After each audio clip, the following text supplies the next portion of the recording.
എല്ലാവർക്കും അറിയാം, ലീഗ് അനുകൂലികൾ എന്നതിലുപരി സമസ്ത കേരള ജമിയത്തുൽ ഉലമയുടെ കീഴിൽ പ്രവർത്തിക്കുന്ന പ്രിയപ്പെട്ട എല്ലാ പ്രവർത്തകരും ഒരുമിച്ച് നിൽക്കണം എന്നൊരു വികാരം പങ്കുവെക്കുക മാത്രമാണ് ഈ കൂട്ടായ്മയുടെ ഉദ്ദേശം. കാരണം ഒരു ചേരിതിരിവുണ്ടാവുകയോ വിഭാഗീയമായി ഒരവസ്ഥ സംജാതമാവുകയോ ചെയ്യുന്നത് ഇന്നത്തെ സാഹചര്യത്തിൽ സമുദായത്തിന് ഒരിക്കലും താങ്ങാൻ കഴിയുന്നൊരു കാര്യമല്ല. പ്രത്യേകിച്ച് ഇന്ത്യൻ സാഹചര്യത്തിൽ ഇന്ന് മുസ്ലിങ്ങളെല്ലാവരും ഒറ്റക്കെട്ടായി ഒരുമയോടെ നിൽക്കേണ്ടവരാണ്. ദലിത് പിന്നോക്ക ജനവിഭാഗത്തെ പോലും ചേർത്ത് പിടിച്ചുകൊണ്ട് സവർണ ഫാഷിസത്തിനെതിരെ ശക്തമായി പ്രതികരിക്കേണ്ട ഒരു സമയത്ത് ഒരു ഭിന്നത ഉണ്ടാവുക എന്നാൽ ഒരിക്കലും അത് സമൂഹം അംഗീകരിക്കില്ല എന്ന് മാത്രമല്ല, അതിന് ശ്രമിക്കുന്ന ആളുകൾ ഒറ്റപ്പെട്ടു പോവുകയും ചെയ്യും. അതുകൊണ്ടാണ് നമ്മളിങ്ങനെ ഒരു കൂട്ടായ്മ രൂപീകരിച്ചുകൊണ്ട് ഉത്തരവാദപ്പെട്ടവരെ ഈ കാര്യങ്ങളൊക്കെ അറിയിക്കാൻ വേണ്ടി ഒരു വേദി താൽക്കാലികമായി രൂപീകരിച്ചത്. അത്രയുള്ളൂ. 21 ലക്ഷത്തോളം സന്തുഷ്ടരായ ഉപഭോക്താക്കളും 2 ലക്ഷത്തോളം തിമിര ശസ്ത്രക്രിയകളും പൂർത്തിയാക്കിയ മലബാറിലെ ഏക കണ്ണാശുപത്രി Al Salama high hospital, hospital road, Perinthalmanna. ഈ മുക്കം ഫൈസിക്കെതിരെ ഒരു പ്രതിഷേധം ഉയർന്നിരുന്നു.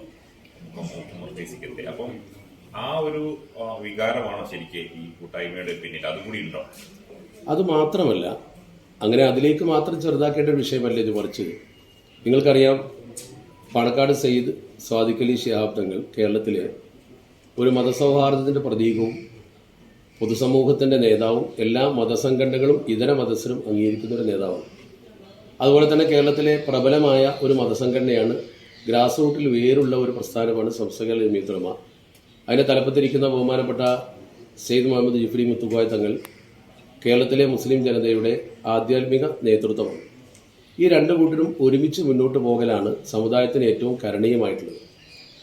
ഇത് രണ്ടാക്കി തീർത്തുകൊണ്ട് മുസ്ലിം ലീഗിനെ വേറൊരു വഴിക്കും സമസ്തയെ മറ്റൊരു വഴിക്കും ആക്കി തീർക്കാൻ ചില രാഷ്ട്രീയ ശക്തികൾ കേരളത്തിൽ ശ്രമം നടത്തുന്നത് അടുത്ത കാലത്തായി നമ്മൾ കണ്ടുവരുന്ന ഒരു പുതിയ പ്രവണതയാണ്.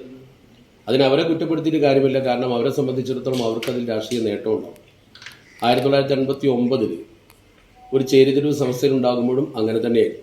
മുസ്ലിം ലീഗ് ഒരു പക്ഷത്തും കമ്മ്യൂണിസ്റ്റ് പാർട്ടി മറുപക്ഷത്തും നിന്നുകൊണ്ടാണ് രണ്ട് സംഘടനകളെയും പിടിച്ചു നിർത്താനുള്ള ശ്രമം നടത്തിയത് എന്നത് കേരളത്തിലെ മുഴുവൻ ജനങ്ങൾക്കും അറിയാം.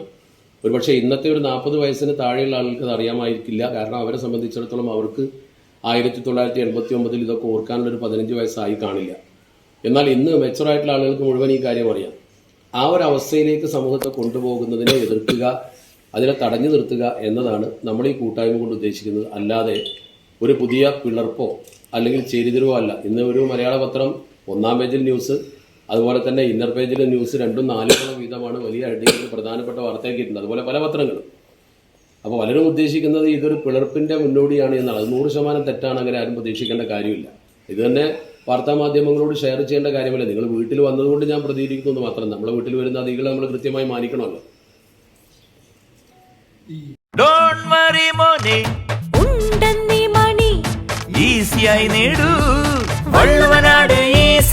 ആവശ്യം ഏതുമാകട്ടെ, പണം ഞങ്ങൾ തരും.